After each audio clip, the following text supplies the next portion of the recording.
Lord of Mystery, The Return of the Stars Chapter 81-90.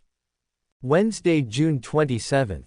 At 11 o'clock in the evening, Hasta stayed in the study room and had not fallen asleep yet, nor did he open the window. It was windy and rainy tonight, and there was a sound of raindrops hitting the window outside. The sound of rain can always calm people's irritable mood. Rainy days are the best time to read.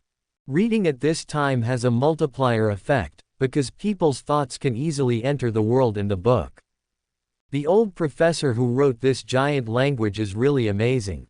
Although he has never seen a giant in his life, let alone talked to a giant, he can rely on scattered knowledge to organize it into a general framework structure of giant language, making it easier for later generations to learn giant language.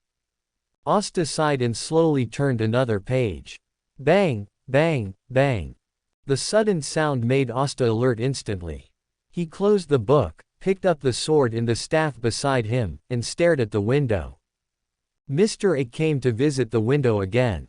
After listening carefully for a while, I found that the sound did not come from outside the window, but from the knocking sound of the door downstairs. Mr. A will come to visit through the front door now.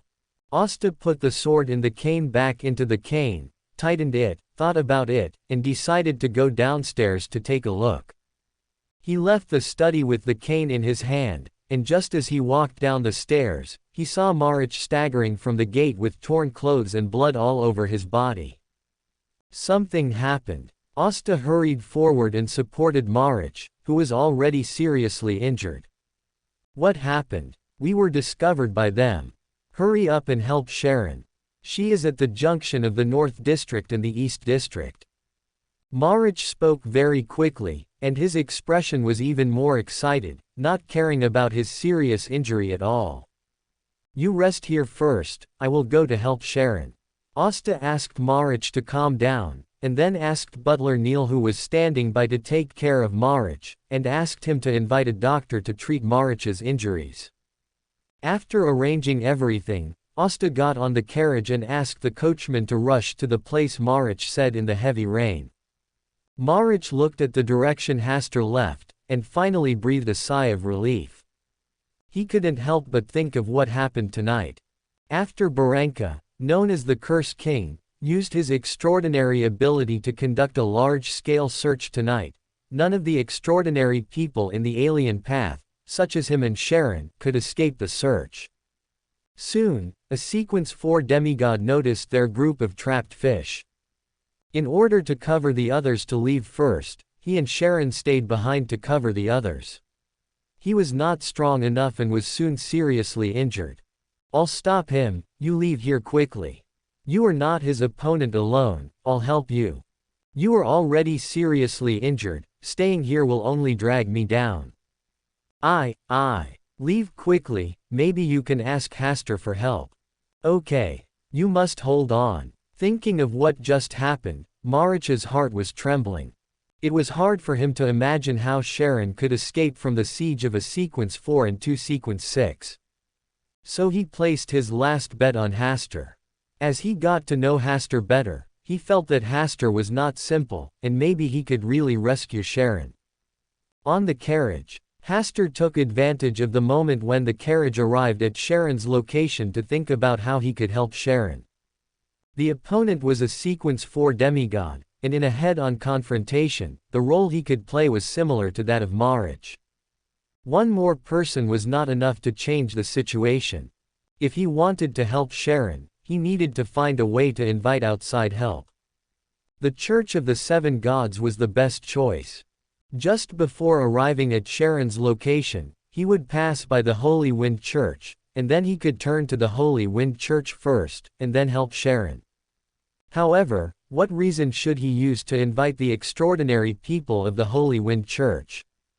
How could he distance himself from this matter as much as possible afterwards?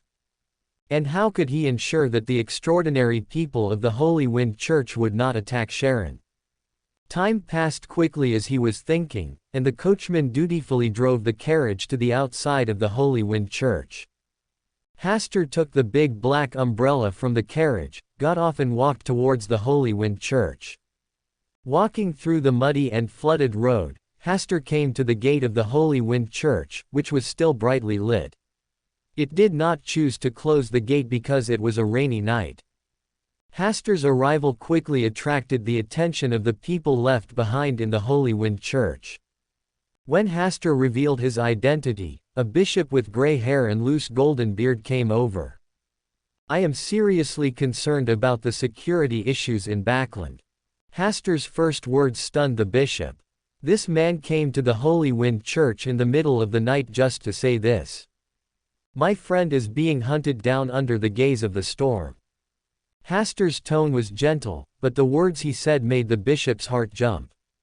He said quickly, "These things are not within our jurisdiction, Baron Campbell, you need to seek help from the police." A group of dirty rats sneaked into Backland. As apostles of the storm, shouldn't you strangle the rats and make Backland clean again? "Baron Campbell, do you know what you are talking about?" "Of course I know. People from the Rose School sneaked into Backland secretly. They are hunting down my friends everywhere. I am not only worried about the safety of my friends, but also sad for the future of Backland."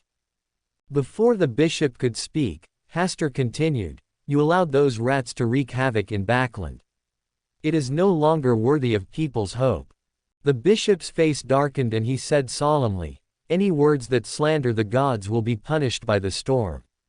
Even if you are a noble, you cannot avoid it."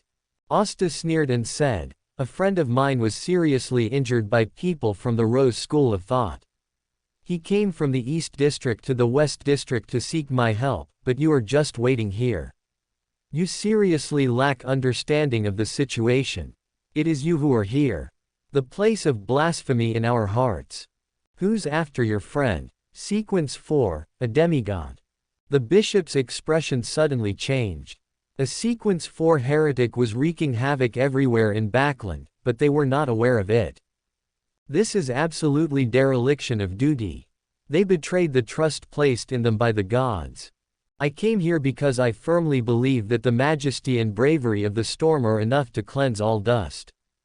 Hasta once again expressed that he had no disrespect for the Lord of Storms.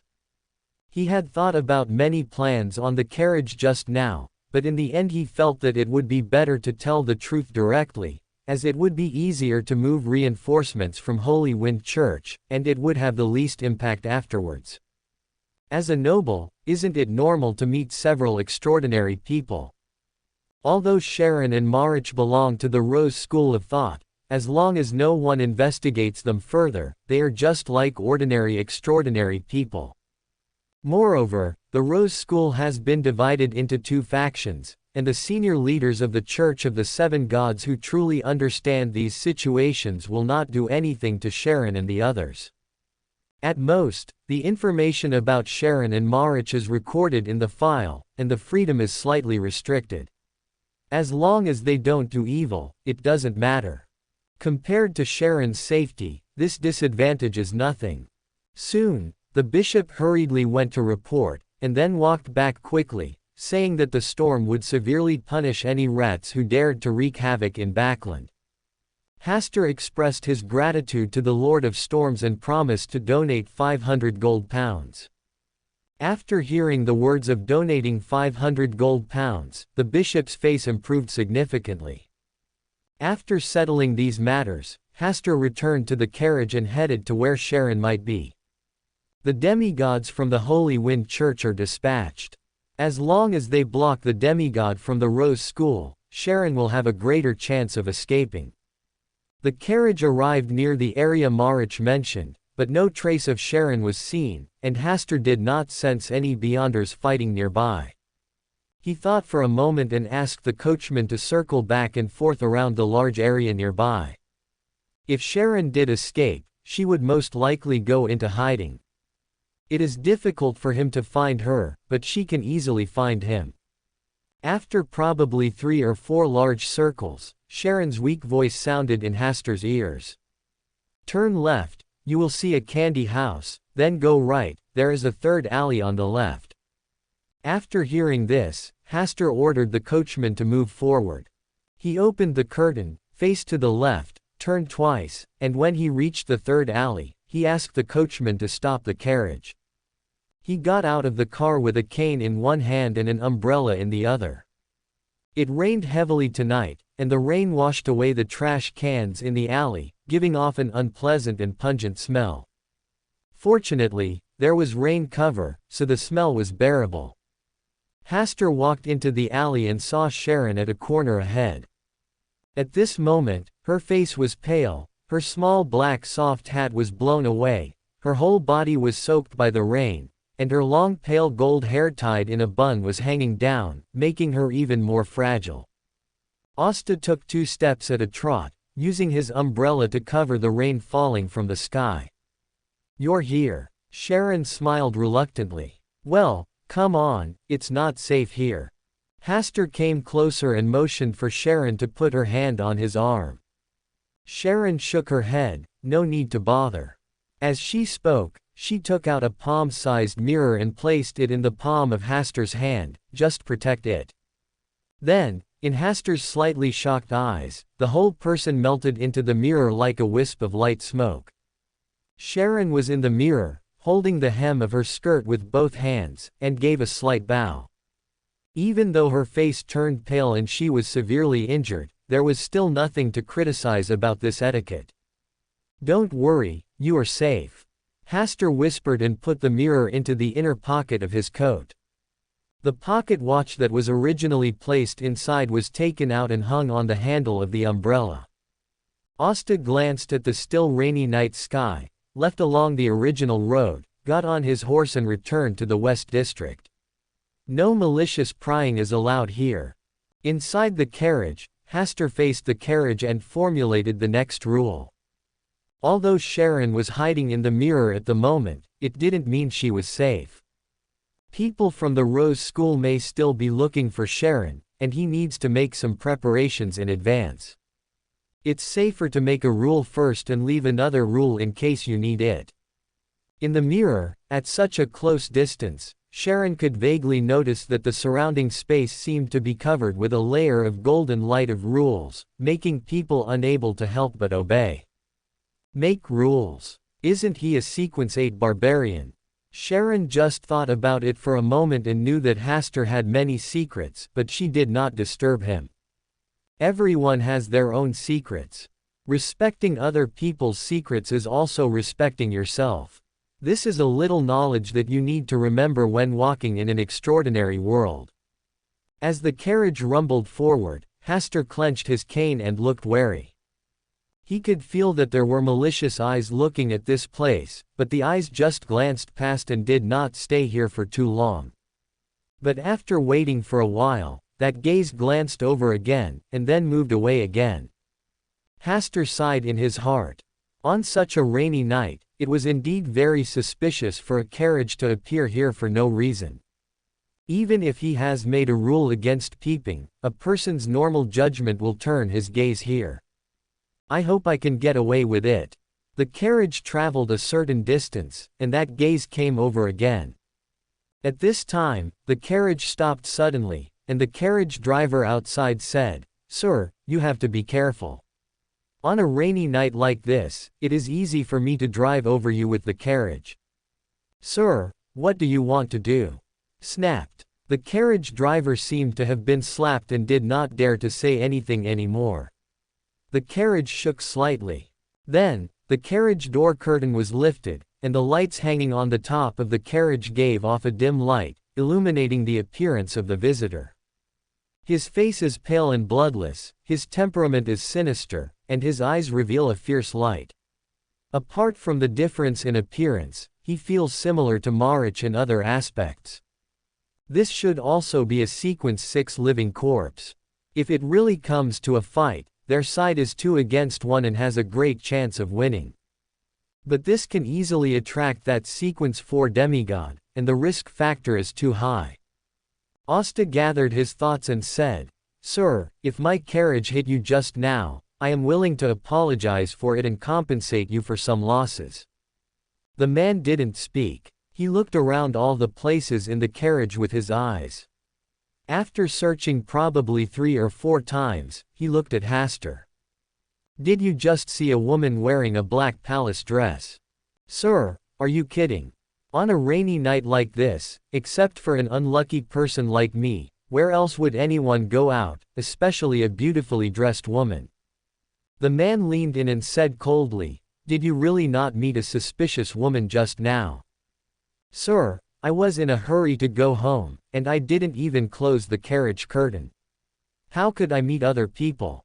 The man stared at Hasta for a while longer before looking away, lowering the carriage curtain, and walked away under the angry and silent gaze of the carriage driver. Lord Baron, this person is too rude. We need to call the police and give him the punishment he deserves. Let him understand that nobles cannot be offended easily. The coachman's voice was loud, and it was obvious that he had suffered a lot just now. Asta said with a smile, perhaps he was affected by the heavy rain, so he did such a reckless behavior. We should forgive others for the inconvenience. He asked the coachman not to worry about this trivial matter and promised to give him a bonus after returning. This is recognition and reward for his work. The carriage driver said nothing more and continued to drive the carriage toward the West District. Hasta suggested that the carriage driver pass by the Holy Wind Church later. Perhaps because he was afraid of the extraordinaries of the Holy Wind Church, the member of the Rose School never appeared again. The carriage was able to return to the West End without incident. After getting out of the car and returning to the house, Hasta was truly relieved. Upstairs, Marich, who had undergone a simple healing bandage, was waiting anxiously in the study. After Hasta left, he gradually regained his composure and wanted to slap himself more and more. Hasta is only sequence 8. No matter how capable he is, he can't influence the demigod level beyonders, right? Maybe, not only would he not be able to save Sharon, but he might even put himself in danger. As time went by, this premonition in his heart became stronger. When there was a knock on the door, Marich immediately stood up from the sofa, walked quickly to the door, and opened the door. When he saw Hasta standing outside the door, he turned slightly red-eyed, punched Hasta and said, as long as everything is all right, just come back. Well, everything's fine. Asta walked into the room with a smile, closed the door, and joked, Marich, your eyes are red, did you cry just now? You saw it wrong. Marich would not admit that he was too worried just now. Asta smiled and said, about Miss Sharon. It doesn't matter, she will be fine. Asta paused and then said, what should you do if something happens to Miss Sharon? I will avenge them. Marich's eyes changed from confusion to determination. But you are only sequence 6. I will become stronger one day. Are you sure you will be promoted to sequence 4 and become a demigod? I believe I can definitely do it in the future. Marich almost said this through gritted teeth. Seeing this, Hasta stopped teasing Marich, took out the small mirror from his arms, and spread it out in the palm of his hand. Miss Sharon, you can come out now. There was a wave of ripples on the mirror surface, and Sharon came out like a wisp of smoke, and then returned to her original appearance with Marich's astonished look on her face. Sharon, you're okay. Well, he helped me escape from there. After Marich was overjoyed, he stared at Asta with flushed cheeks, how dare you tease me? I just followed your words. Hey, my head hurts so much. I need a good rest. Marich covered his head, opened the door, and left quickly.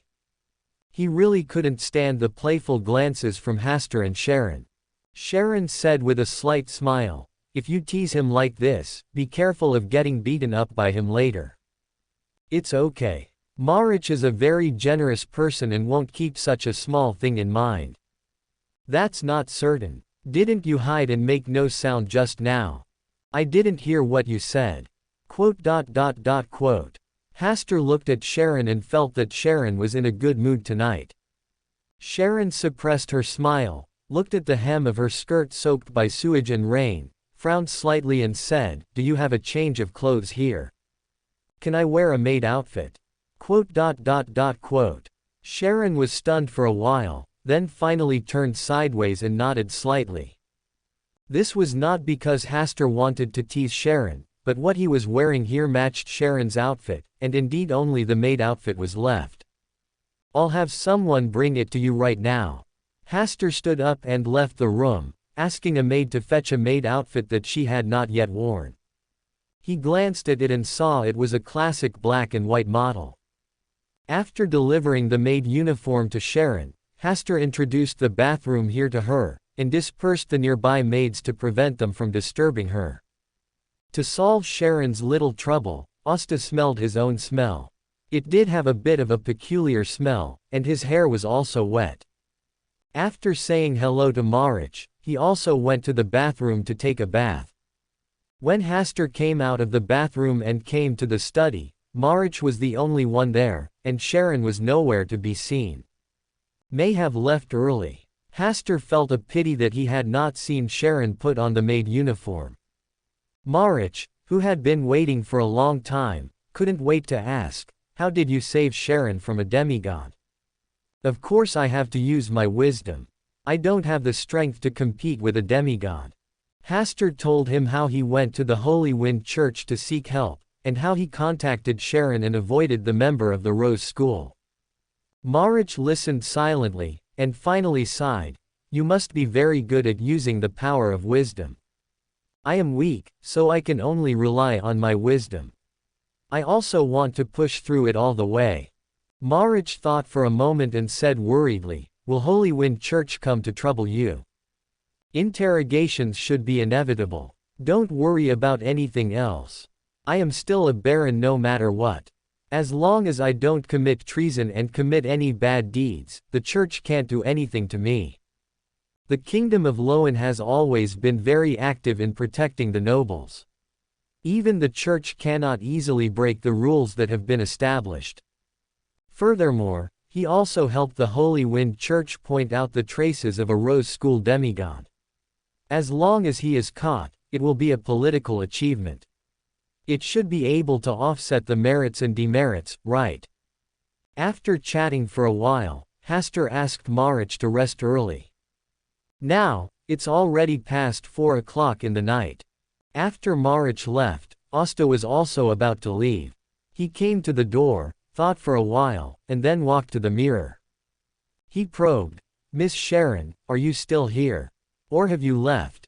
There was no response. Hasta waited patiently for a while, and saw shallow ripples on the smooth mirror surface. Sharon flashed past in a maid outfit. "This suit suits you very well." Hasta smiled, turned and left, his steps brisk. "It's raining really well tonight." Welcome to Fanfic Audiobook, your go-to place for immersive audiobooks. If you enjoy the content, don't forget to like the video and subscribe to our channel for more amazing stories. June 28, Thursday. At 9 o'clock in the morning, Hasta got up from the bed, stretched, washed, and went downstairs to eat. Marich and Sharon didn't like dealing with people like Butler Neil, so they didn't come down to eat. Not eating for a few days didn't have any effect on them. After breakfast, Hasta asked Butler Neil to send someone to buy 2 or 3 sets of gothic clothes for Sharon. "I can't let Sharon wear a maid outfit all the time, although it's quite interesting. But Sharon in a maid outfit won't appear in front of me." In the study, Marich's injuries have improved a lot after a night's rest. The zombie sequence has a strong recovery ability. As long as the head is not cut off, it is difficult to really die. Hasta talked with Marich for about half an hour, and Sharon, who changed into new clothes, finally appeared in the mirror. Marich was surprised and said, "Sharon, I thought you left last night. It will be safer here." Sharon replied briefly. Hasta said, "You guys just stay here for now, and wait until the group of people from the Rose School leave before you go back." "Well, okay." Sharon nodded and disappeared into the mirror. Hasta was curious about how Sharon could heal herself hiding in the mirror. Marich explained to him, the wraiths are a very special kind of existence. No matter how badly their bodies are injured, as long as their spirituality is not lost, their bodies will gradually recover as their spirituality recovers. It's similar to nourishing the body with spirituality. Asta made a simple analogy in his mind. The two chatted for a while, and Butler Neal came to knock on the door, saying that people from the Holy Wind Church came to visit. Asta understood that they came for what happened last night. He had been prepared for this matter and was not panicked. You should be careful. Don't worry, I know how to get rid of them. Asta walked out of the room and asked Butler Neal to prepare 500 gold pounds before slowly going downstairs. The people who came to visit today were led by the bishop from last night, accompanied by 2 priests. Hastur politely asked them to sit down and asked the maid to prepare tea and snacks. After a few pleasantries, Bishop Ron directly explained his purpose. Baron Campbell, I hope you can give the church a reasonable explanation for your behavior last night. Hastur did not hide anything and said directly, I have recently met 2 friends. They are from the Temperance School of the Rose School. One of my friends was injured by the group of rats last night and came to seek my help. I am just an ordinary person and cannot fight against the group of rats. I can only seek help from the church on the way. With your power, I can clear the rats in Backland and save my other friend at the same time. On the way, Bishop Ron's eyelids twitched, but he still said politely, I want to see your friends. Unfortunately, they left this morning and are estimated to have left Backland now. Bishop Ron did not believe Asta's words, but he did not dwell on this issue. He emphasized his tone and said, Baron Campbell, when you deal with those people in the future, you must be careful not to be deceived by them. Asta smiled and said, Thank you Bishop Ron for your reminder. I will definitely keep it in mind. When the two chatted for a while, Butler Neal sent 500 gold pounds at the right time. Asta smiled and said, This meager donation is difficult to express my gratitude to the church. I hope Bishop Ron will not refuse it. The gods will not refuse any devout believer. Through what happened last night, I also believe that the gods have been protecting us.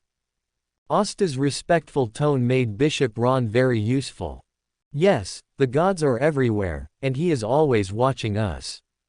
Bishop Ron spoke devoutly. I wonder if the rats were completely eliminated last night.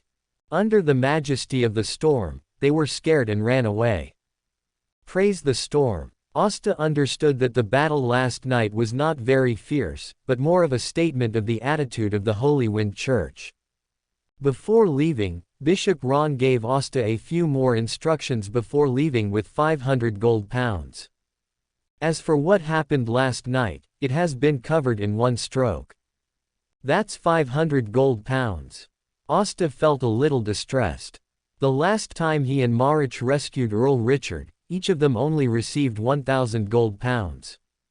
However, 500 gold pounds can invite a demigod to help, which is quite worthwhile.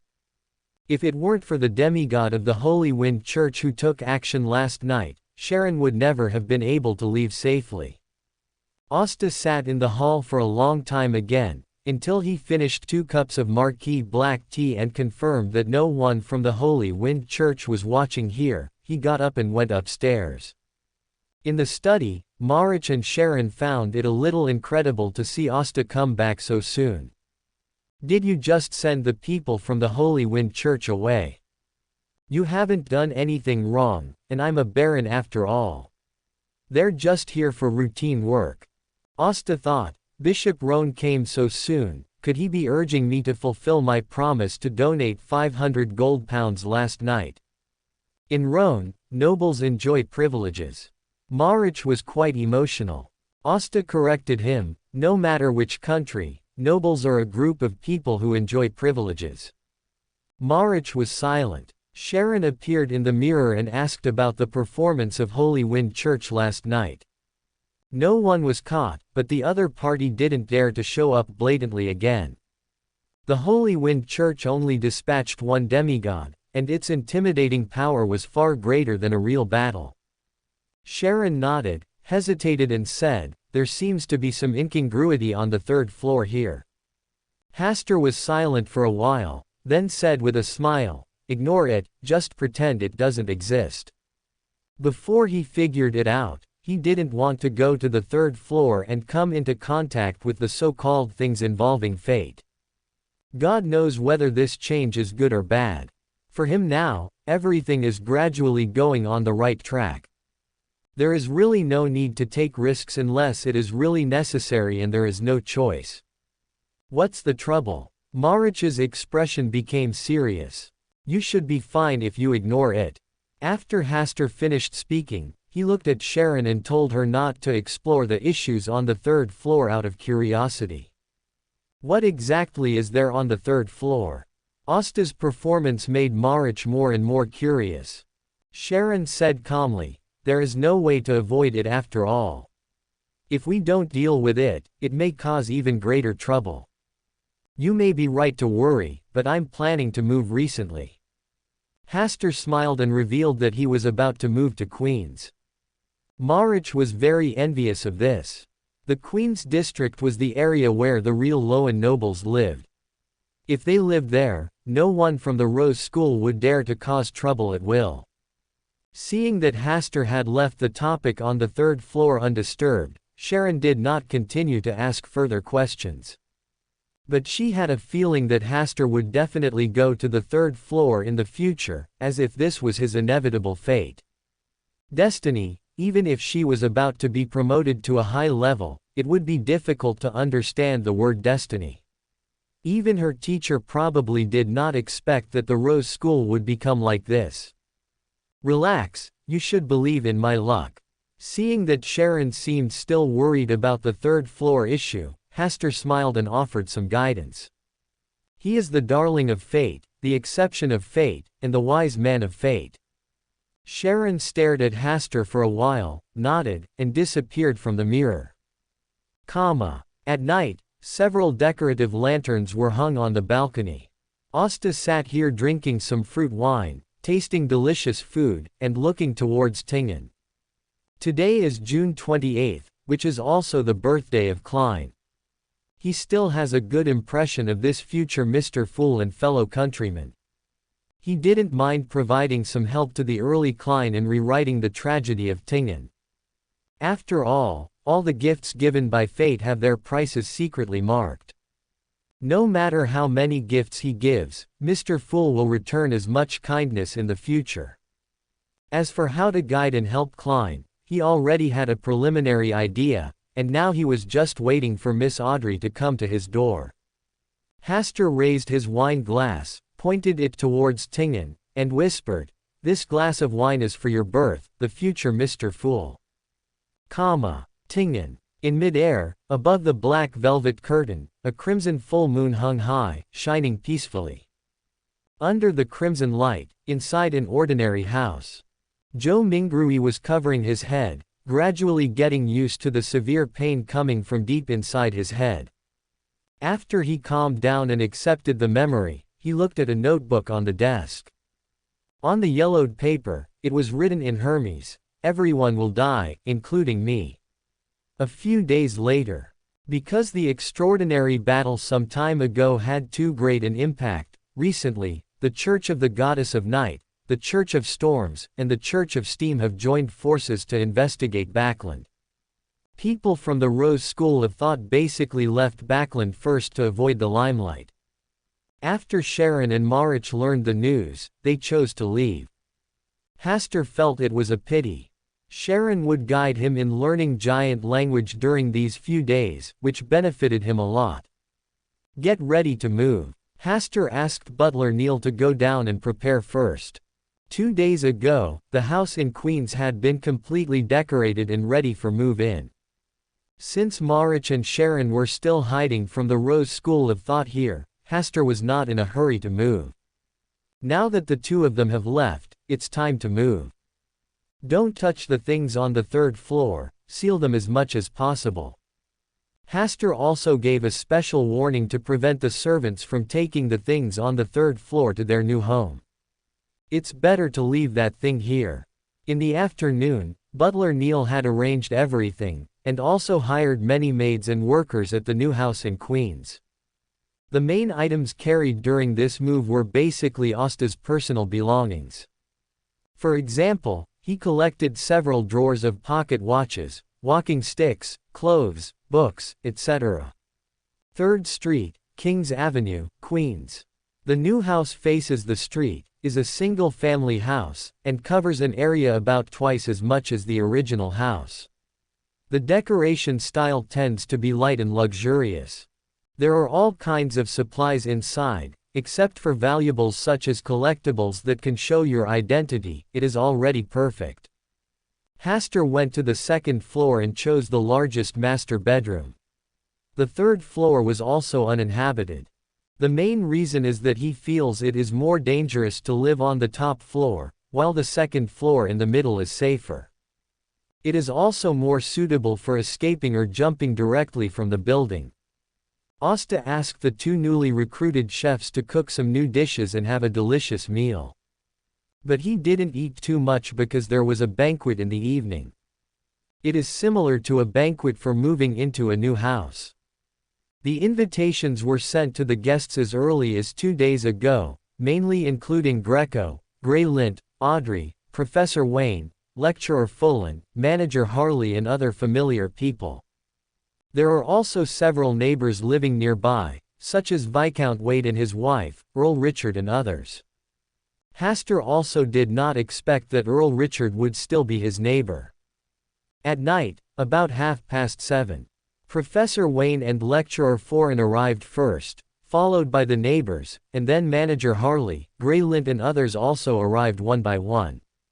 Asta entertained the guests warmly for a while, then felt a little overwhelmed. He greeted and chatted with each guest with a smile on his face. After chatting for a while, his expression almost froze. Finally, he asked butler Neil to help entertain the guests, and when Greg and Audrey arrived, he would come out to greet the guests. Hasta was sitting on the sofa in the hall, taking a glass of fruit wine and taking a break. He rubbed his cheeks and rested for a while before he finally recovered. Not long after resting, Gray Lint led Earl Richard to arrive. Baron Campbell, we finally meet again. Earl Richard was obviously very happy to see Hasta. Gray Lint asked curiously, when did you meet? Hasta invited the 2 of them to sit down, and then talked about his experiences at the manor, only slightly omitting part of it. Earl Richard lamented, if it hadn't been for that encounter, I might have gone further and further down the wrong path. Everything is guided by the goddess. Hasta smiled and praised the goddess. Unexpectedly, Earl Richard also praised the goddess and drew a crimson moon on his chest. Hasta's surprised eyes made Earl Richard explain, I am also a believer of the goddess now. It was the goddess who enlightened me out of the confusion during this period and showed me the way forward. Could it be that he went to the church many times and was influenced by the goddess's teachings? It's not necessarily that the Lord he believes in can point to the goddess by slightly modifying the description, and it is normal for him to worship the goddess instead.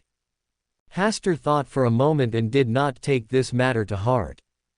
It is better to believe in the goddess than to believe in other messy gods. The 3 of them chatted about the extraordinary world. Gray Lint was a newbie, so everything he heard felt new. After the last incident, Earl Richard worked hard to study, and he talked about some extraordinary knowledge with great clarity, which quickly attracted Gray Lint's attention. Hasta just listened quietly. Only when Earl Richard made serious mistakes in his speech, he would correct him a little to prevent Earl Richard from taking Gray Lint into the ditch. The 3 of them chatted for about half an hour before Greg and Audrey arrived, accompanied by Hibbert. Hasta left the hall and went to greet the reception. Audrey is still the most dazzling pearl tonight. Her arrival has eclipsed many noble ladies. Asta, you are finally willing to move to Queens. You can no longer refuse when drinking. Greg was obviously very happy and patted Hasta on the shoulder. Hibbert said with a smile, this is not far from where I live. Please keep in touch in the future. Audrey showed a decent smile and said, "It is really a blessing to be able to live in Queens with Baron Campbell. May luck be with each of us." Asta said, looking at Audrey meaningfully. "Klein should have held the first tarot club, right?" The meeting between Miss Justice and Mr. Fool indirectly pushed the wheel of history.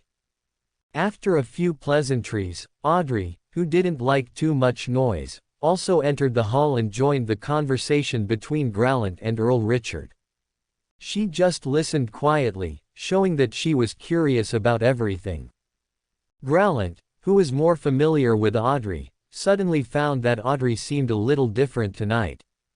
She looked more confident and calm than before, although she was also confident and calm before, but that was when facing ordinary people. When facing extraordinary people, Audrey's confidence and calmness would also be discounted.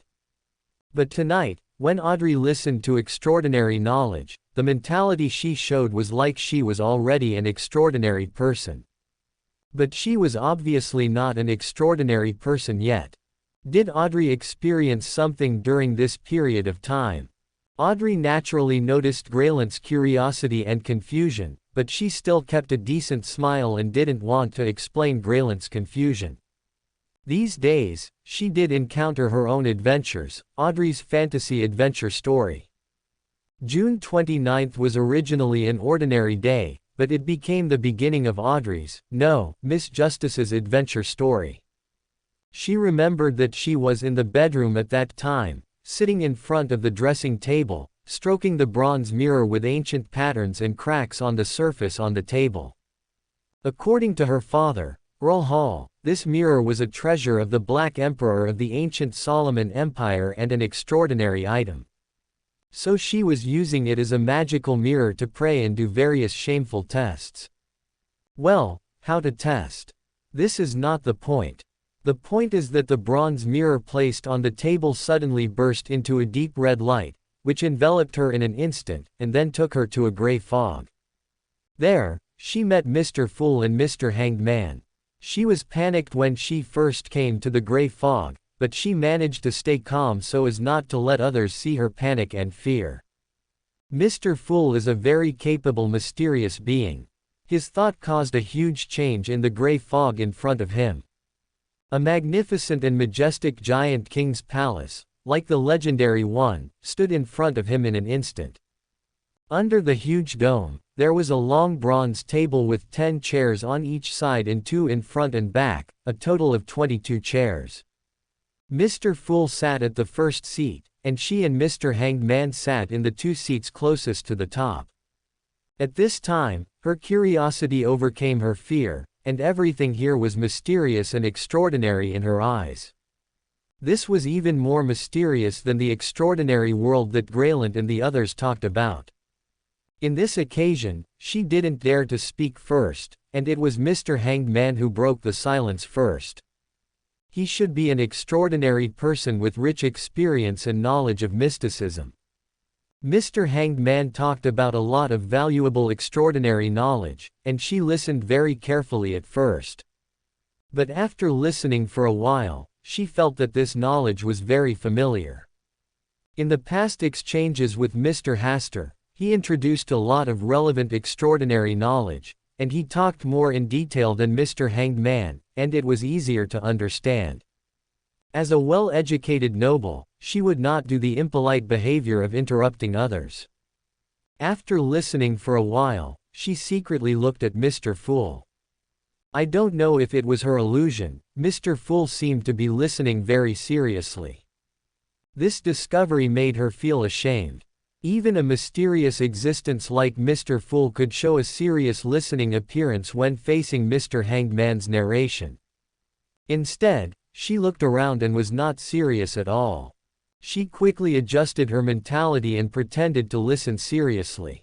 Occasionally, she actively spoke to avoid embarrassing Mr. Hanged Man to speak alone. It was not until Mr. Hanged Man said that he had the audience potion formula that she really cheered up. She listened patiently to Mr. Hanged Man's description of the characteristics of the audience sequence, which was similar to what Mr. Hastur said. Thinking of Mr. Hastur's words that the audience path was most suitable for her, and that she also liked being an audience, she asked Mr. Hangman to trade. The transaction process went smoothly. There were many things in her family's treasure house, and she also collected a lot of extraordinary materials. What she mainly lacked was a recipe for the audience potion. Unfortunately, Mr. Hanged Man had to receive the ghost shark blood first before he would send her the audience potion formula. Otherwise, she should have prepared the audience potion by now, become a real audience, and officially step into the extraordinary world. Now she can only look forward to the next party coming soon. After the transaction, after a brief exchange, Mr. Fool agreed to hold a party every Monday at 3 p.m. in the future. Mr. Fool used the Fool as his code name, which is one of the 22 main cards in the tarot. She felt that she should also have a resounding code name. Well, it was definitely not because she had always been looking forward to such an adventure storyline. She simply felt that a qualified party should allow every member to feel involved. In the end, she chose the Justice card for herself, which is also one of the 22 main cards. She appeared calm, but in her heart she wanted to shout loudly, "Audrey is so righteous. Miss Justice is the most perfect." Representing justice to judge sin and other strange words. Before the end of the party, Mr. Hanged Man mentioned that the tarot cards created by Emperor Russell after reading the blasphemous slate contained the secret of becoming a god. This is also known as the 22 Paths of God. This made her think of Mr. Hastur, who talked to them about the extraordinary paths of Sequence 9. After counting carefully, it seemed that there were exactly 22 different extraordinary paths. But she didn't reveal anything. Finally, the party ended and she returned to her room. If it weren't for the broken bronze mirror, she would have really thought that everything she had just experienced was just a dream. A dream of a large adventure story that she imagined herself. If there is a chance later, you can ask Mr. Asta. With his knowledge, he should be able to solve my doubts. Audrey smiled, collected her thoughts, and stopped thinking about it. Brilliant, who was sitting opposite her, felt that Audrey was very strange tonight. If there is a chance later, you can discuss Audrey's affairs with Asta. Brilliant thought about it, and soon he was attracted by the words of Earl Richard. Outside, Asta sent away the guests tonight, drank a lot of wine with Greg and Hibbert, and slowly came to the hall. Seeing that Earl Richard was instilling extraordinary knowledge into Greg, he smiled knowingly and did not stop it. Brilliant had an inexplicable smile in his eyes. Hibbert chatted with Audrey for a few words, then walked to Asta and said, "My sister heard that you have learned giant language, and wants to ask you about the relevant knowledge." "It's my honor." Asta smiled and agreed. He knew that Audrey must have come to him for other things. It just so happened that he also wanted to talk to Audrey alone. "Baron Campbell now belongs to you." Hibbert joked and watched Audrey and Hastur go to the study upstairs. The study was 1/3 larger than the original study, and it also had a bronze mirror and a sofa. As soon as Audrey came in, she glanced at the bronze mirror, and then pretended to be indifferent and sat on the sofa opposite the bronze mirror.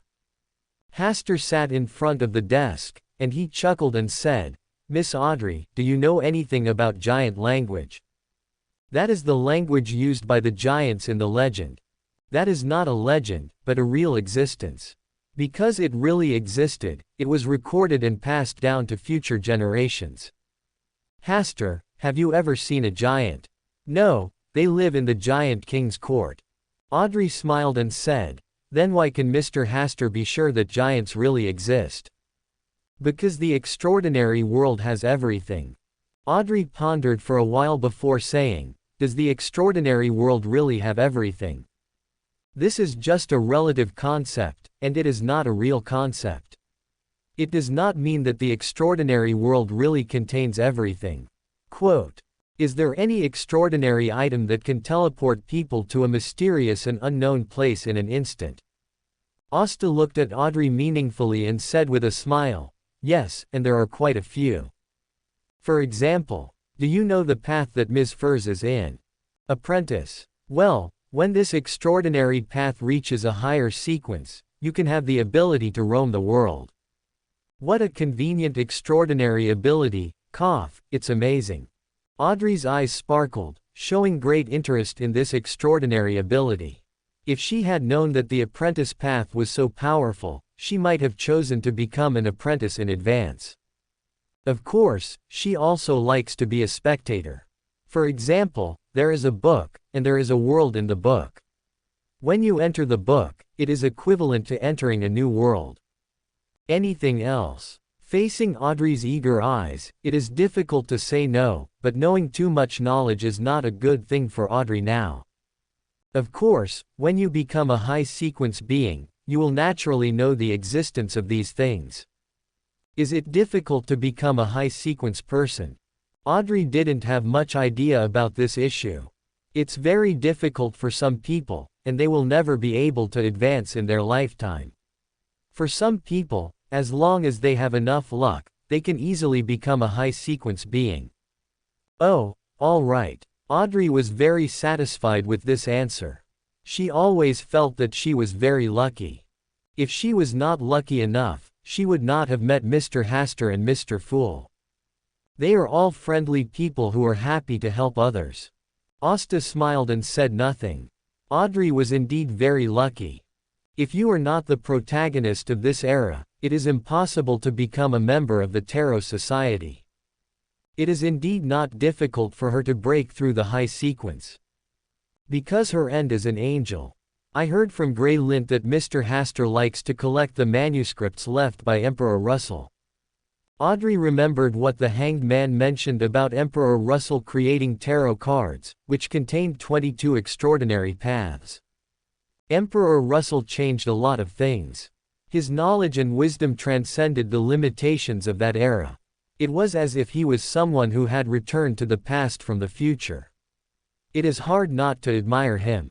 I heard that the writing was created by Emperor Russell himself and no one can unravel it.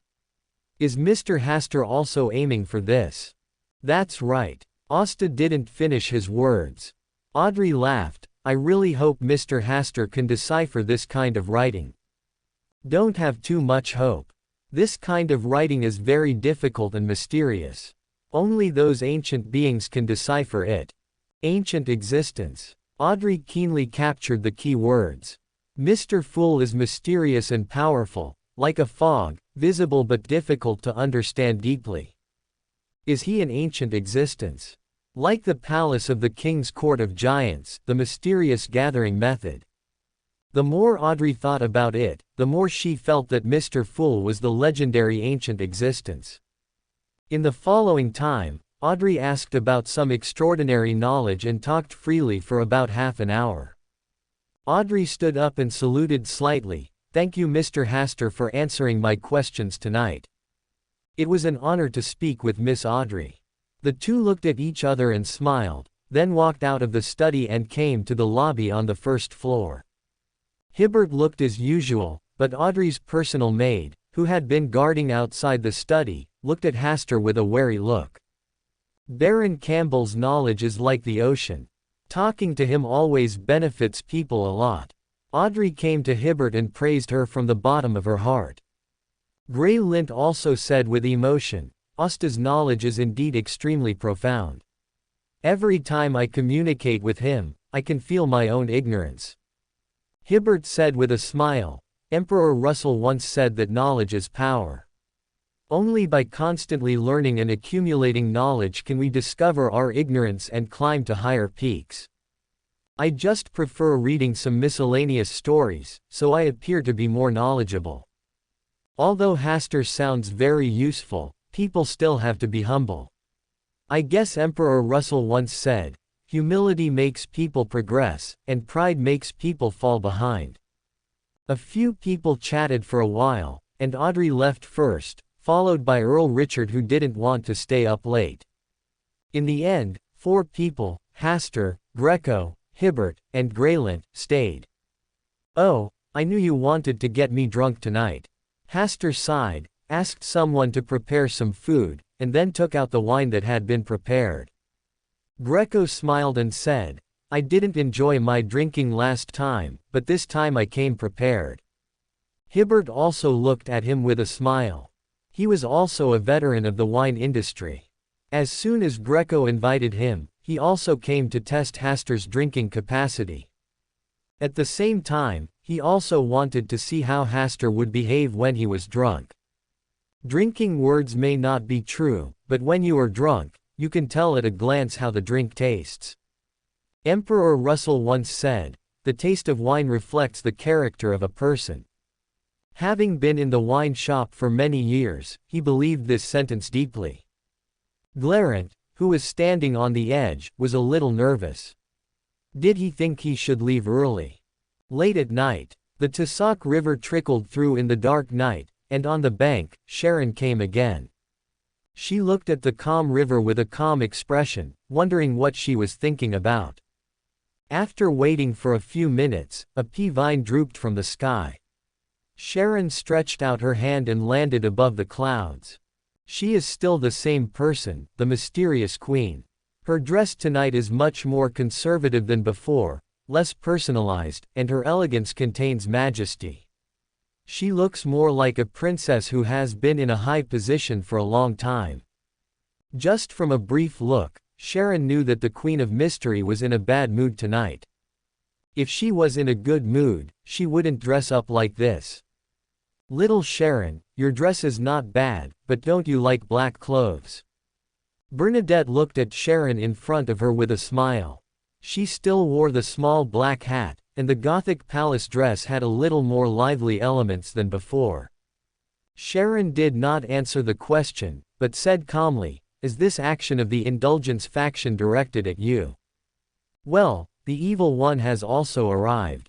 Bernadette put away the smile on her face, and was targeted by a Sequence 1 god. Her situation was much more difficult than before. Fortunately, this was Backland, and the evil being was afraid of triggering a divine descent and did not dare to enter rashly. Otherwise, she would probably have to pay a heavy price to escape from him. Sharon's expression moved slightly. What exactly did you do? They just revealed to the Church of Storms that they were going to hold a divine descending ceremony in West Belang, which led to the failure of their divine descending ceremony. When Bernadette said this, she paused slightly and said in a deep voice, but this is not enough to make that evil creature keep an eye on me. He is still lingering outside Backland and refuses to leave. He only obeys the oracles. Have you ever known this god? I don't know. My teacher knows better, but she didn't tell me. She didn't want me to be contaminated. Very right choice. Bernadette did not continue to talk about this topic, and did not even mention the temperance card. She knew that Sharon and the others needed the temperance card, but it was a trap set by the Mother Tree of Desire. Even she did not dare to go there, let alone Sharon and the others. Don't worry about my situation. I'll just take a vacation in Backland. The food here is very good, much better than at sea. Sharon looked at her and said calmly, I'm never worried about your situation. What I'm worried about is that people from the Indulgence faction will always stay in Backland. Bernadette laughed, then there's nothing I can do. It's you who caused the trouble. Little Sharon, what you say is a bit too heartless. You need to compensate me for my losses. It turns out you came to me if you have something to do. Tell me. Sharon was silent for a moment, then slowly said, I need a cry-baby flower. Bernadette took 2 steps closer and said with a slight smile, I remember that this extraordinary material is used to prepare the Black Emperor Path Sequence 7 bribery potion. Why do you need this? I owe a favor and I have to pay it back. Bernadette just glanced at Sharon without going into details. She stretched out her hand and a wooden brocade box emerged from the void. Take it, this box contains what you need. Thanks. Sharon was not polite and put the brocade box away, then turned to leave. Little Sharon, it's really sad that you came to me at night for someone else. Sharon stopped and asked, is there anything else? No. Quote. Sharon looked stunned for a moment and left without looking back. Bernadette watched Sharon go away, looked at the stars above her head, and whispered, are the stars really watching everything? She is now certain that the series of hunts she encountered by the Rose School must be related to the jinn. The source of the changes in the jinn came from the mysterious meeting above the stars. Thinking about the meeting of the outer god in the past makes people's scalp numb. She didn't dare to think deeply, but she was more afraid of the stars. If you are afraid of the stars and careful of the moon, you also need to be wary of the stars. Bernadette sighed and stopped thinking about these annoying things. It was better to think about which restaurant to go to tomorrow to enjoy the delicious food.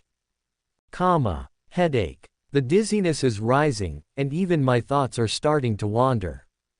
Asta woke up, covered his head, and lay on the bed to rest for more than half an hour before gradually regaining consciousness. Last night, Greco and Hibbert seemed to have an agreement, so they made him drink a lot of wine. Fortunately, there was a grey lint beside him to block him for a while. Coupled with his savage physique, he was able to stay awake during last night's drinking battle without losing his temper while drunk. The same could not be said for Grey Lint, who was finally helped upstairs by two servants. Greco and Hibbert were still in the same state, almost 70 to 80% drunk, so they got into carriages and went home to rest. According to them, they have to get up early to deal with business today. Oh, I still need to practice my drinking ability. Hastur sighed. In the circle of nobles, socializing is normal, and drinking is even more common. In order not to make a fool of himself due to drunkenness in the future, he felt that he needed to increase his drinking capacity. After resting for a while, Hastur got up and went to the bathroom to wash up. The considerate housekeeper Neil had already prepared sweet soup for sobering up, as well as food suitable for eating after being drunk. Asta enjoyed the food for a while and asked, where is Grellant? Still resting in the guest room upstairs. I thought he had gone back. It seems that he can't drink much. Asta smiled and thought of a good way to prevent drunkenness. Grellant is now a pharmacist. It shouldn't be difficult to develop a drug to prevent drunkenness, right? It's just right to take advantage of his drunkenness this time to persuade him to concentrate on research. Seeing that Asta had recovered almost after dinner, housekeeper Neil came to report on the gifts received last night. Yesterday was the day he moved to a new house, and everyone who attended the dinner basically brought a gift. Every gift needs to be recorded, and the next time someone moves to a new house, you can give a gift of similar value. Asta closed his eyes and listened silently. Among the gifts sent last night, the gift from Greg was the most valuable. It should be because he knew that his family was shallow, so he specially sent 10 antiques so that he could temporarily serve as a facade. According to Butler Neal's estimate, the total value is at least 5,000 gold pounds. This is a heavy gift. The gifts sent by others are very normal, and they are all within the normal range. The same is true for Hibbert and Audrey. The gifts they sent are worth about 100 gold pounds, which is a normal gift for interpersonal exchanges. Professor Wayne gave him some good things, 3 precious ancient books, which are not even collected in the library of Backland University, and are considered to be unique. What surprised Hastur was that in addition to the people who attended the banquet last night, he also received 3 additional gifts. One was from Mrs. Germany. If he hadn't suddenly heard Butler Neal mention it, he would have almost forgotten this person, even though she left a deep impression on him. The other 2 gifts were unsigned, and even Butler Neal couldn't tell who sent the gifts, as if they appeared out of thin air in the pile of gifts. Normally, there will be special people to record these gift lists. But Butler Neal asked the person in charge of this matter last night, and he insisted that he did not receive any unsigned gifts last night. Asta asked butler Neil to bring the 2 gifts upstairs to the study. He wanted to open them himself and take a look. He estimated that one of the gifts might be sent by Mr. A. As for who sent the other gift, he had no idea for a while. He went upstairs and came to the study. After waiting for a while, someone brought the 2 gifts. Gifts, one large and one small. The small gift was wrapped in a small light gray box, a bit like a box for rings. Asta first scanned the circle with his spiritual vision and frowned slightly. After thinking for a while, he said in a deep voice, "Resurrection of extraordinary items is prohibited here." After formulating the rules, he opened the box to take a look. In the small box lay a coat of arms drawn in gold and silver, with a sword blade and bow and arrow carved on the front of the coat of arms. His spiritual vision had told him that this was an extraordinary item. At this moment, the surface of the coat of arms was covered with a layer of spiritual seal, and it was tied into a cross star shape with silver wire. As long as the silver wire seal was not destroyed, it was an ordinary coat of arms. Asta reached out and turned the emblem over. The back was black iron in color, but some places were stained with light blood. Put it in the palm of your hand and weigh it gently. It was very heavy, as if it was made of a whole piece of pure iron. The breath of war. Asta turned the emblem back to the front again, and touched the carvings of the sword blade and bow and arrow with his fingers. It seemed that there was a war hidden in it. Even if Mr. A gave a gift, he would not send such a gift. Who sent this gift? He should be kind. Although Asta could not find out the specific information of this extraordinary item, he could feel that it was more extraordinary than the rule bell he got some time ago. After thinking for a while, Asta put the emblem into the box and took out another gift. This gift was a long iron box, about 30 centimeters long, and about 5 centimeters wide and high. Asta opened the outer packaging, and the golden light flashed. After it was completely unpacked, there was actually a golden box hidden in the long iron box. The golden box had no cuts on it, and it was completely integrated, as if it was forged from a single piece of gold, and it was gleaming with golden light. A closer look revealed that it looked more like a rectangular golden coffin. Fuck. Hasta quickly withdrew his hand and stood up, his face full of alertness, and his heart was extremely heavy. Could this ghost thing be the golden box that the group of extraordinary people in the Destiny Path were looking for? Shouldn't this thing still be on the 3rd floor of the previous home? Which wicked guy sent this thing here? He even deliberately put a layer of iron box outside the golden box, which is really scheming. What kind of destiny is guiding? Isn't there still someone doing something in secret? He didn't believe that this golden box came here by itself. Asta had all kinds of thoughts for a while. After a long time, he saw that there seemed to be nothing unusual about the golden box, and he gradually regained his previous calm. Since this thing has been delivered to him, he can no longer ignore it. But he didn't want to open this golden box, so he continued to let it remain sealed. As for who sent it, it didn't matter anymore. The more he ignored it, the more anxious the people in the dark would be, and sooner or later they would take the initiative to show up. Asta covered the golden box again with an iron box and tied it tightly with a packing tape. He planned to send this thing to the 3rd floor and put it in an uninhabited room. See what kind of trouble it can cause. Asta originally wanted to call the servants outside to put the thing away, but later thought it was better to do it himself. In case of any accidents, he could deal with it in time. Carrying the packaging tape, Asta went up to the 3rd floor, found a sunny room, put it in the drawer, and locked it from the outside. After doing all this, he returned to the study on the 2nd floor, took out paper and pen to write and draw, sorted out his thoughts, and then burned what he wrote. In the afternoon, Asta was sitting in front of the window, bathing in the breeze, flipping through the giant language book in his hand. Baron, someone sent a gift. Butler Neil knocked on the door and heard a clear and unmistakable voice. Why did someone send a gift? Asta's face changed slightly. Is he in conflict with the gift? He just opened 2 gifts this morning, one of which was a war emblem extraordinary item, and the other was a golden box. They all looked precious, but in fact they contained dangerous things. Bring it in. Asta finally closed the book and asked Butler Neil to come in with the gift. This gift is from a Mr. Marich. Butler Neil put the gift on the table and then left. Marich's gift was a rare thoughtful gift. Asta felt much more relaxed, as long as it was not something of unknown origin. As usual, he scanned it with his spiritual vision and confirmed that there was no danger before opening the gift. It was not that he did not trust Marich, but he was mainly on guard out of habit.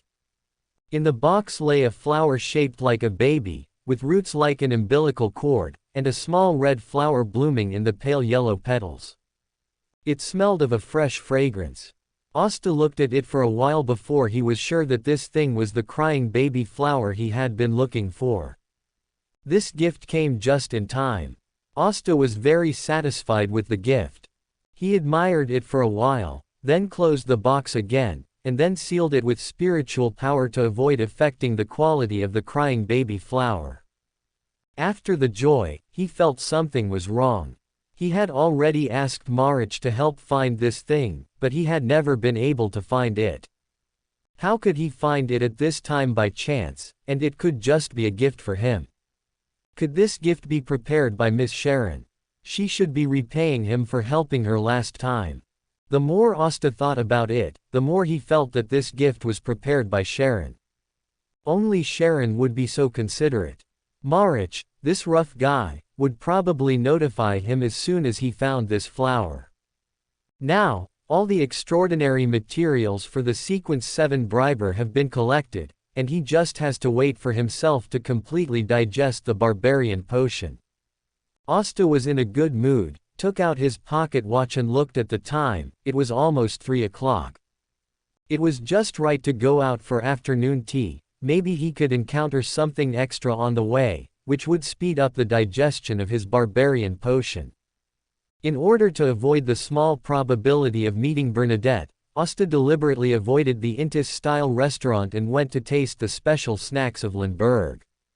Lindbergh, a country that believes in the god of knowledge and wisdom, retains the characteristics of the old times in many aspects.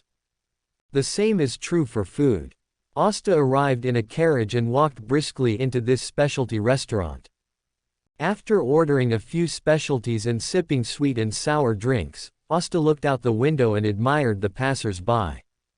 After a while, a few dishes were served.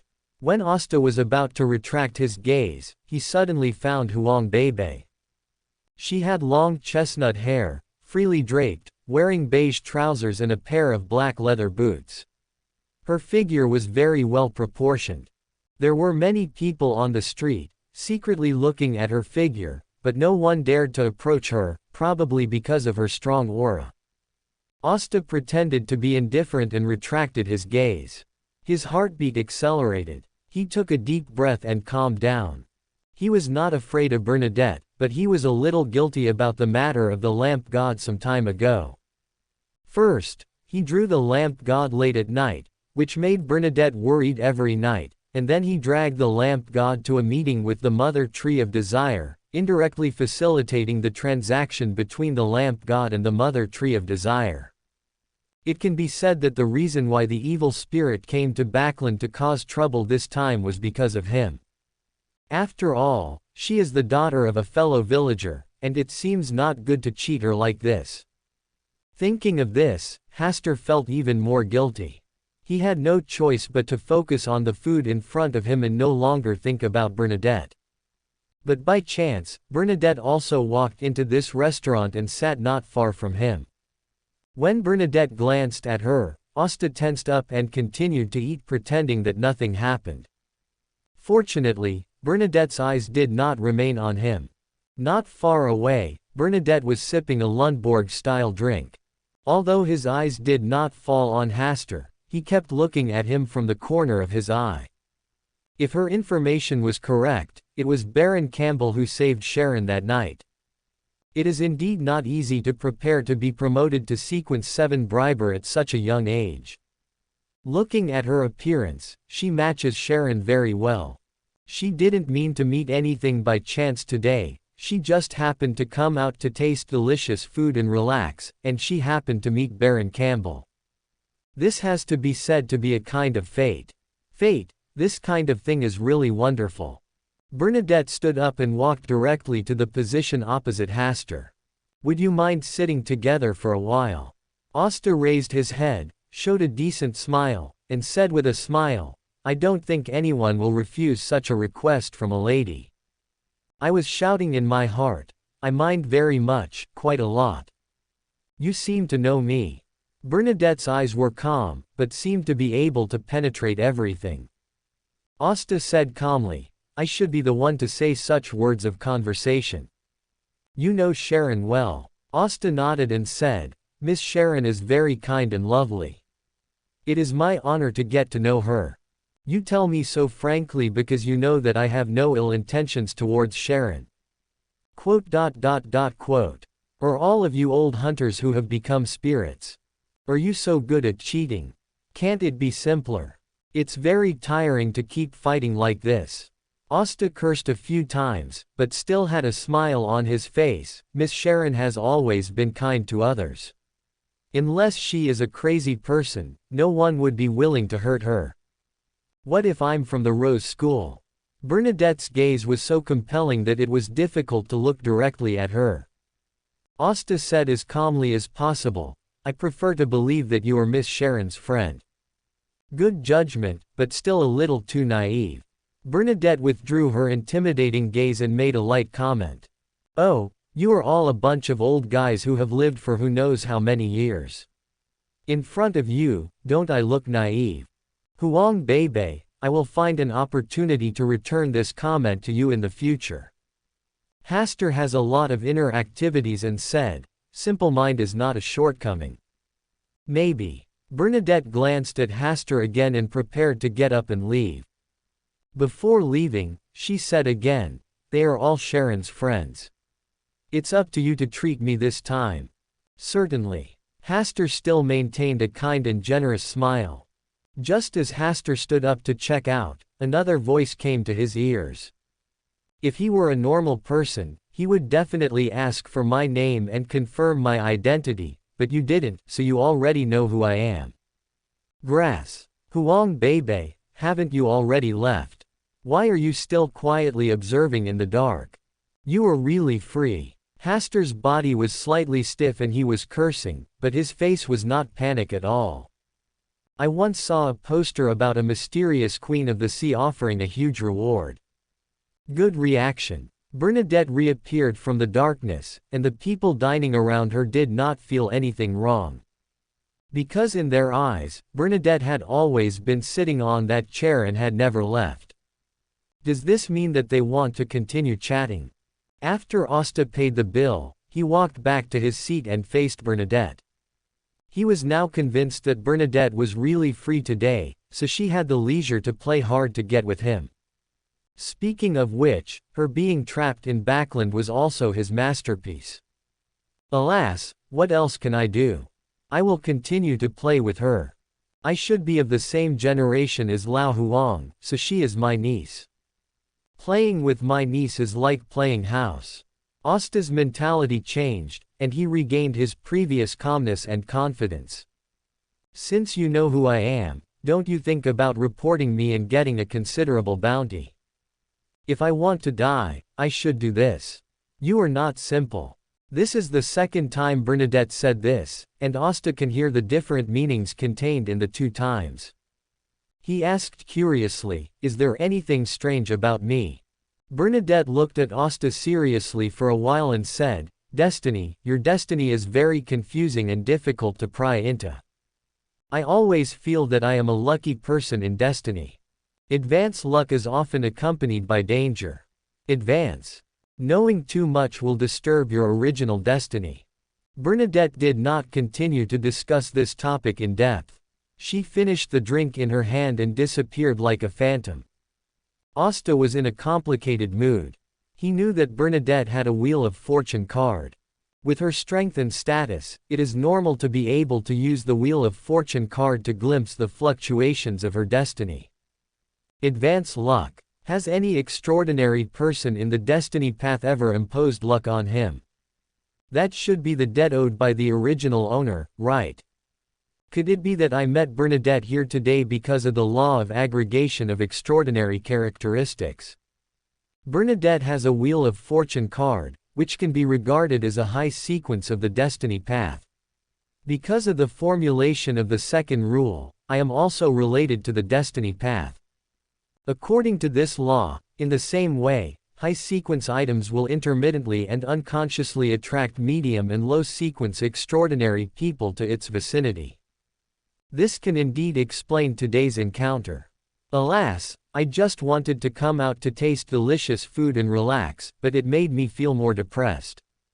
Asta sat in the restaurant for a while before getting up and leaving, heading to the Hillston district. After a walk around, he found that his law firm had been renovated almost, and he could open it on a good day. Then he went to Backland University again and got to know the other two lawyers through lecturer foreign. Asta worked until 8 o'clock in the evening before returning home. At night, Asta fell asleep and came to the Hall of Stars. There have been a lot of things happening recently, and he plans to peek into the future of related aspects through the eye of destiny. The first thing to peek into the future is the war emblem sent by someone unknown. With his eyes closed, a dark world flashed intermittent war scenes, a disaster of swords and weapons. The protagonist in the picture should be a general wearing black armor, with the war emblem on his chest. As he fought bravely on the battlefield, blood stained his armor and the war emblem on his chest. The last picture was fixed on a tombstone. Asta wanted to see what was written on the tombstone, but the picture ended here, making him exit the state of spying on his fate. Recalling the picture he just saw, Asta had some guesses about the origin of the war emblem. First of all, this extraordinary item, the war emblem, must have come from the general who killed the enemy on the battlefield. Since he was born, the only person or thing related to the war he had come into contact with was the old man who told his story. It is reasonable to speculate that the old man is the general, and this war emblem was also given to him by him. The only thing that puzzled him was that the old man had gone to the court to try to commit suicide. It is also possible that someone who was good friends with the old man gave him this war emblem as a gift. The last tombstone may refer to the fact that the old man has died. Asta thought for a while and then felt relieved. This proved that the person who sent the gift had no ill intentions towards him. His original intention should be to send him an extraordinary item for self-defense. After a short rest, Asta prepared to spy on the origin of the golden box. This thing always haunts him, and he needs to deal with it sooner or later. He didn't spy on it originally because he didn't want to have too much to do with it. Now, it has been returned to his hands again, and he can no longer ignore it. With his eyes closed, new changes began to occur in the dark world.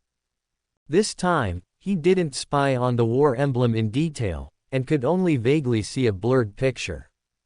With just one glance, Asta felt that his spiritual power was completely drained, his head was splitting, and his whole head was about to explode. He had experienced this feeling before. When he spied on his fate related to the Mother Tree of Desire, he had suffered this degree of backlash damage. This proves that the origin of the golden box is far beyond his previous imagination. It is very likely to come from an outer god. Asta lay on the table and rested for a long time before he was relieved from the pain just now. It's like this, the origin of the golden box is too shocking. But this shouldn't be the case. Once something of this level comes to the world, it will definitely cause a huge change. How could it turn into an ordinary box and lie quietly on the third floor for so long? Could it be that I misinterpreted it? Asta murmured silently, gradually recovering from the scene just now. The starry sky cracked, and a golden box turned into a stream of light and fell. This is all the content of the upper half of the picture just now. Yes, it should have a lower half. This is Asta's inference based on the picture. He felt that the painting was incomplete at first glance, and when he saw that the lower half was dark and lightless, he was more certain of his idea. The things that fell from the starry sky must be related to the outer gods in the depths of the starry sky. The arrival of such a thing must cause a lot of noise. Didn't the 7 great gods take action and watch it fall from the starry sky?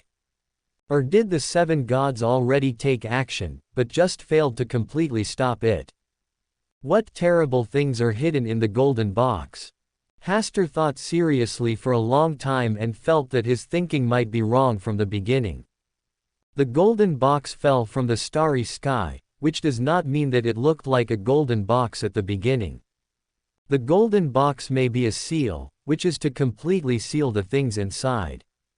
This can also explain why the golden box did not have a huge impact on the surroundings, but lay quietly.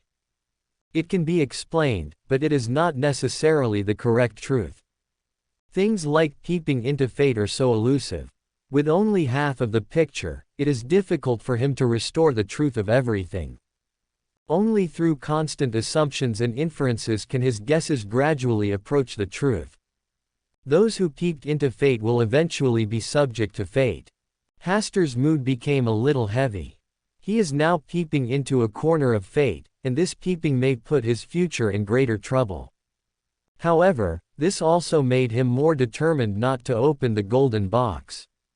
Perhaps the reason why I met Bernadette today was not because of the Wheel of Fortune card in her hand, but because of the relationship between the golden box and me, which attracted her to gather with me. In terms of status, the things in the golden box are definitely higher than the status of the Wheel of Fortune card. It seems that I should go to see the young angel. Well, he hasn't reincarnated yet, so it shouldn't be a bother. Asta thought about it and decided to bring delicious ice cream to visit him tomorrow. I believe he will be satisfied with his gift. The only thing to note is that he may deliberately avoid me. After all, his fate is a mess, and he probably doesn't want to be involved actively to avoid adding trouble. After thinking for a while, Asta looked at the star where the lamp god is. The appearance of Bernadette gave him a bold idea. Perhaps he can make Bernadette an apostle of the stars. If successful, he will have a real high-sequence strongman under his command, and many things will become simple and convenient. Otherwise, it would be difficult to stop the cooperation between the lamp god and the mother tree of desire by himself. Now the evil god Saya is still lingering near Backland. Unless the 7 gods descend, he will keep chasing Bernadette. Once Bernadette is caught by Saya, the doomsday disaster may come early. Asta thought about it and felt that this idea was feasible. But how to make Bernadette willing to become an apostle of the stars? Tell her about Russell directly. Will she be more afraid of him in this way? After thinking for a long time, Asta felt that he should proceed step by step. If he was too aggressive, it would be easy to scare Bernadette away. He stayed in the Hall of Stars for a while until his spiritual power was exhausted, and then he returned to the real world. Chapter 89 Snake, Will Anstein. I want to go out and play today, I don't want to stay at home. No, we all have to go to work today, we don't have time to accompany you, in order not to distract us, you have to stay at home today. But I only want to go out and play today. Then you can only go to Mrs. Breen's house next door to play, we will tell her in advance and let her take good care of you. Can we go somewhere farther away to play? No, Will, you are not young anymore, don't be so willful, wait until this Sunday, we will take you out to play, don't you always like to eat ice cream? Okay. The little boy couldn't convince his parents in the end, so he could only reluctantly agree to go to Mrs. Breen's house next door to play. Before going out, he took his tarot cards and put them in his pocket. After watching his parents leave, he put on his shoes and went to the neighbor's house next door. Dong dong dong. After knocking on the door for a while, the neighbor Mrs. Breen opened the door and welcomed him with a smile. Mrs. Breen is a full-time homemaker. There are no children at home. Every time he comes, Mrs. Breen is always happy for a long time. Mrs. Breen, I am going to bother you again today. Your arrival always makes me happy. This is the best gift I have received today. Thank you for your compliment. The little boy Will thanked him politely, then walked into the room and closed the door. After entering the room, Will sat quietly on the sofa and played with the tarot cards he brought with him. After playing for a while, he looked out the window, holding his chin with one hand in a daze. Little Will, what are you thinking about? Mrs. Breen came over with a plate of fruit, bent down, and placed the plate of fruit on the table in front of Will. Will bit his lower lip slightly, thought for a moment and said, "What method does Mrs. Breen usually use when she doesn't want to see someone? Just close the door and don't let him in. But isn't that impolite? Then you can go out to play or go to someone else's house in advance when he comes to visit, just avoid seeing him. What if you can't avoid him?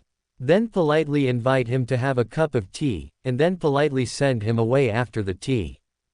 What if he keeps lingering?" Mrs. Breen laughed, walked to Will, reached out and stroked his head, and joked, "Is there anyone that little Will doesn't want to see? It's not that I don't want to see him, I just think it's not good to meet him too early." Will tilted his head slightly, revealing a distressed expression. "Who is making you so distressed?" "A very troublesome person." "If he is troublesome, then don't see him. It's better to live a happy life." Will raised his head, his eyes were clear, and he smiled sweetly, "I think so too." Mrs. Breen touched Will's head again, and said with a smile, "I will prepare some desserts for you. I have just learned 2 kinds of desserts recently, and they are just right for our little Will to try." Will's smile disappeared, and his mouth shrank, but he still said happily, "Thank you, Mrs. Breen." He likes desserts very much, as long as they are not too hard to swallow, he will not refuse. Mrs. Breen's cooking skills are very good, and the dishes she makes are delicious. The only pity is that she has never had any talent in making desserts. Although it is not to the extent that it is difficult to swallow, it is not very delicious. "Well, I said I would hide somewhere far away." Will sighed and picked up an apple and ate it. He planned to eat more fruit, so that he would have a reason to eat less dessert later. "Well, ice cream is still delicious. It's cool and sweet, and there are many flavors to choose from. The only drawback is that it's a bit expensive. His parents usually only buy him ice cream to try when they take him out to play on Sundays. It's not always available every week. Alas." Will sighed, thinking that he could be born into a better family next time, at least he could eat ice cream at any time. Near noon, Mrs. Breen prepared 3 dishes and 2 desserts.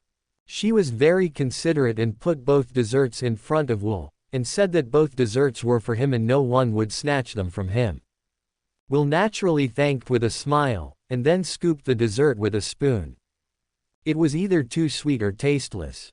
At around 6 o'clock in the evening, there was a knock on the door, and Will's parents came to pick him up. When they returned home, they found that someone had sent them a gift, which was ice cream. It should have been delivered not long ago, otherwise the ice cream would have melted. Will frowned, looking at the 3 ice creams that were packaged very well and mixed with ice cubes to keep them cold. "Will, don't you like ice cream the most? I just had it at Mrs. Breen's place, and I don't feel like eating it now." "That's a pity, these 3 ice creams look very expensive, and I don't know who sent them." Will looked up at the 3 ice creams of different colors again, one of which was sprinkled with chocolate chips, one was sprinkled with peanut chips, and another was decorated with a big strawberry, all of which looked delicious. "I'll just eat a little more. All for you, as long as Will is happy." Alas, Tasting ice cream is naturally a happy thing, but fate is always fair. Free things are often the most expensive. At night, Asta was lying on the bed to rest. He deliberately did not enter the Hall of Stars tonight. He was waiting for someone, or to be more precise, a little snake, the snake of fate. Around 12 o'clock, Asta's dream began to change. The fog covered and rolled, and a giant snake seemed to be turning the sea in the sea of clouds. Asta's arrival did not disturb the giant snake's elegance, but when he was about to say hello, a voice sounded. "The ice cream tastes good, remember to send some other flavors next time." Before Asta asked anything, the giant snake disappeared, and then the foggy dream world began to collapse. Hasta woke up from his dream and came to the Hall of Stars. He tapped the table with his fingers and laughed. He likes to eat ice cream, but he has been hiding and doesn't want to see me. No wonder I didn't meet him today. Even in the dream, he blocked the questions I wanted to ask one step ahead. Such a performance proves that he is not ignorant of his own affairs. It is possible that he knows too much and doesn't want to communicate with me. He was not frustrated by Will's refusal. He was just trying it out. It would be best if he could ask him in person. If he couldn't, he could confirm his guess in his heart. From Will's performance, the extraordinary person who secretly coveted his destiny path should not be from his lineage. Then it should be from another Mercury snake. Perhaps it was because Ouroboros had been staring at him that Will didn't want to meet him. To avoid fluctuations in his destiny and let him be found by Ouroboros. Mr. A. Ouroboros, I really have a fate with the real creator. It seems that when the original owner held the resurrection ceremony, he did pray to the real creator, and the real creator also responded. Thinking about it this way, wouldn't I become the real creator's favored one? Then Mr. A's strange behavior of always trying to pull me into the Aurora Club can also be explained. He probably felt the breath of the real creator on me, so he thought I was a favored one blessed by the real creator. As for Ouroboros, it may be that the extraordinary people under his command have set their eyes on the golden box because of selfishness, which has nothing to do with Ouroboros. After all, he is the Mercury snake of Sequence 1, the angel of destiny under the ancient sun god.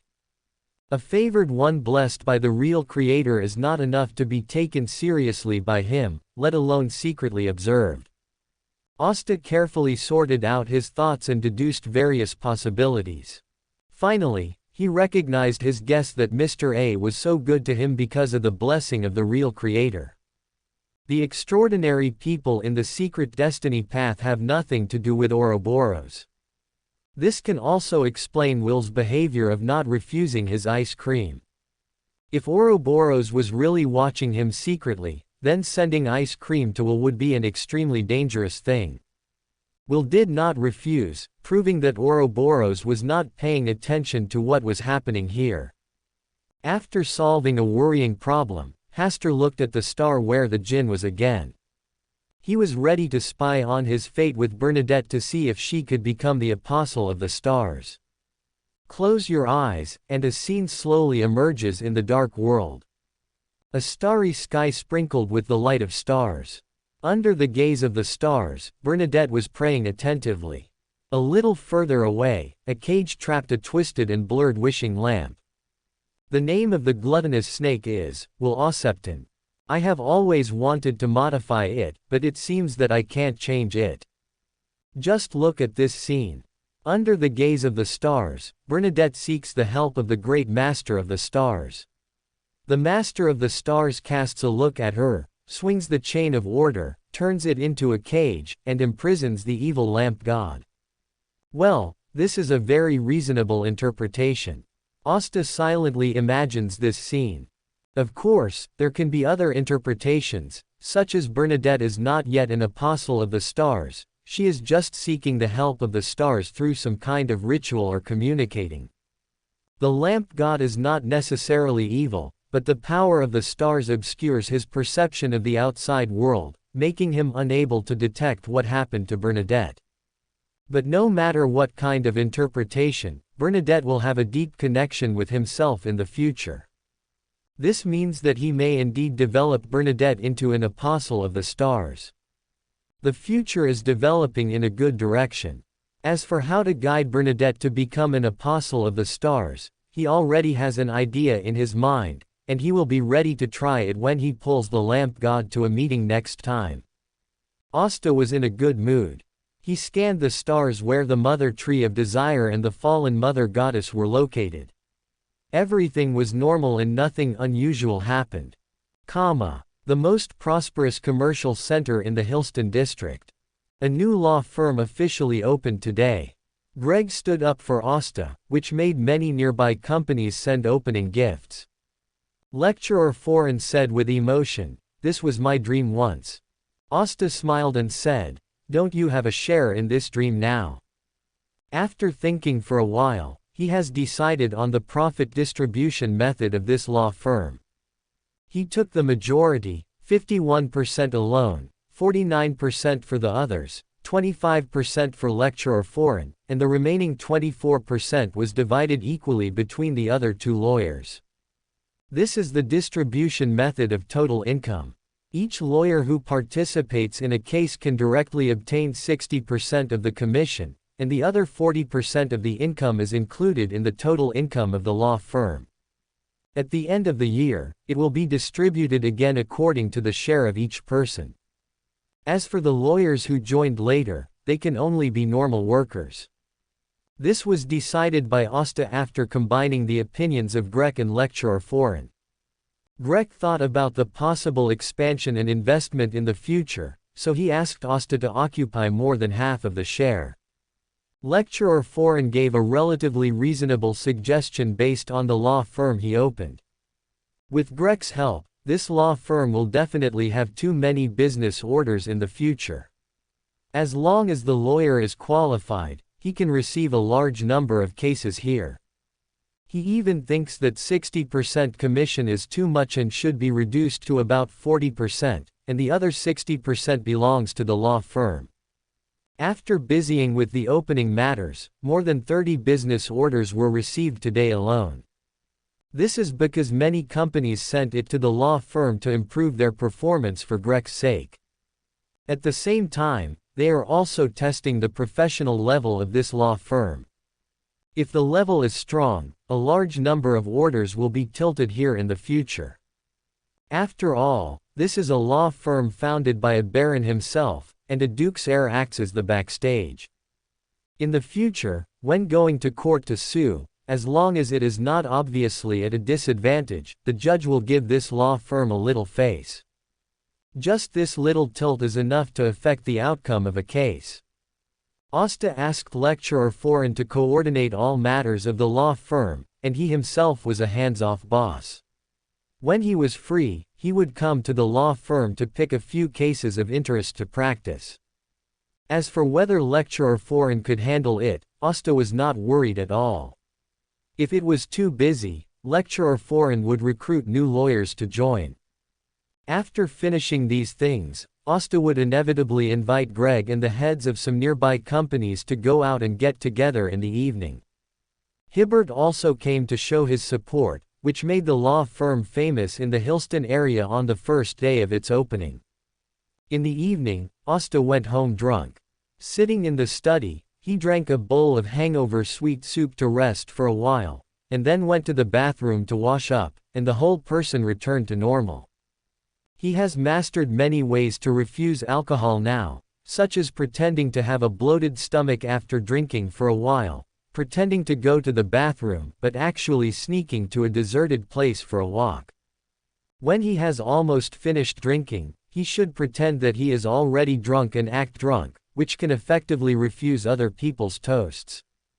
Finally, pretend that he can't drink anymore, say hello, and then get on the carriage to go home. He seems to have drunk a lot tonight, but in fact, the barbarian's physique is enough to suppress this little alcohol. After all, he still has things to do tonight, and he doesn't want to accompany Greg to drink until late at night. Returned to the bedroom, lie on the bed, and enter the Hall of Stars. With a thought, the two chains of order led the Jinn and the Mother Tree of Desire to come respectively. During this process, Hasta has been staring at the star where the Jinn is. As he thought, Bernadette has been guarding the wishing genie lamp to prevent any accidents. When he sends the Jinn back later, he can try to communicate with Bernadette. Soon, the lamp god and the Mother Tree of Desire arrived at the Hall of Stars and sat in their seats. Not long after the lamp god sat down, he said, "Don't you think your believers are too stupid?" The Mother Tree of Desire did not say anything. It was impossible for him to keep watching what was happening below. He had to go through the necessary rituals before he could send down the oracle. A sequence one actually ran directly to and wandered near Backland. Does he really think that the goddess of the night and other gods are idiots? With such a big fanfare to deal with Bernadette, I believe it won't be long before we attract the attention of the seven gods. By then, if we want to complete the plan, the difficulty will increase several times. Hurry up and call that stupid son of yours home and ask him to set a trap near the dawn in advance, so that you can deal with Bernadette. Faced with the angry accusations and suggestions from the Jinn god, the Mother Tree of Desire did not get angry. He himself also knew that the wisdom of the god Saya was not too high. After all, chaos and madness had occupied most of his mind. He rarely does anything autonomously except his own oracles. The Mother Tree of Desire said, "I will send down the oracle to guide you." The Jinn nodded with satisfaction. "If you want to deal with Bernadette, you need to outsmart her. She has a lot of good things in her hands, some of which even I don't know." Hasta listened silently, feeling worried about Bernadette. If the evil god Sia really did what the Jinn said, Bernadette would most likely be blocked. There was a huge difference between her strength and the evil god Saya, so even if she could escape, she would still have to pay a huge price. He should give Bernadette a warning. The wishing lamp must not fall into the hands of the Rose School, otherwise the Mother Tree of Desire will inevitably hold a ceremony to help the lamp god regain its strength. At that time, the genie of the lantern will be freed and the end will come. Hasta glanced at the Jinn and said with a smile, "How does it feel to betray your beloved with your own hands?" The Jinn god said nonchalantly, "You don't need to use this to mock me, beloved ones, sacrificing everything for the god they believe in is their greatest honor. He has been in Bernadette's hands for many years, and they have indeed spent a long time together day and night, but he will not have any unnecessary fragile mentality because of this. All moral restraints only exist between mortals. They are essentially different from mortals, and they will not restrain themselves according to the many morals they have formulated.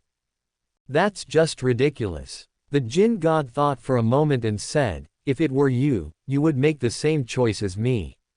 Your beloved will be equally worthless in your eyes." He said and glanced at the Mother Tree of Desire again, "Even if it is a life conceived by your own hands, you will choose to sacrifice it when it's time to sacrifice it." The Mother Tree of Desire said calmly, "You talk too much. There are only 3 of us here. One of us is being arrogant and silent, and you are calm-minded. If I don't speak, are we going to sit here and stare at each other?" The Jinn was quite critical of this. Without him to liven up the atmosphere and bring up the topic, this so-called party would have been completely silent. His many words are a necessary complement to this gathering. It's definitely not because he was completely sealed by Bernadette during this period, and it was difficult to even come out for air. The Mother Tree of Desire looked at Hasta, signaling to him, the host of the party, to say something. This is obviously an opportunity to test yourself. This is a very reasonable saying. Rather than raising the topic himself, he prefers the Jinn to start the topic. He will only guide and summarize when necessary. But now, the Jinn and the Mother Tree of Desire were obviously waiting for him to speak. If he says anything wrong, or asks too low-level questions, the Jinn and the Mother Tree of Desire will see the flaws. Asta tapped his finger on the table and said with a smile, "The starry sky once dropped a gift." The Jinn god was not impressed by this. The mother tree of desire pondered for a while and said, "Is that your masterpiece?" "That's a gift from fate. Destiny." No wonder it completely disappeared without a trace after breaking through the initial barrier. Only those whose destiny is related to it can see its existence. The genie listened for a while and wondered, what kind of gift of fate was there in the mist? Why didn't he have any impression at all? He couldn't help but frown and said, "What are you talking about?" Seeing that Hastur had no idea of an answer, he looked at the mother tree of desire. The nameless person who briefly appeared once dropped something from the depths of the starry sky into the initial barrier. Although it was intercepted, he still successfully broke through the blockade of the initial barrier and reached the real world.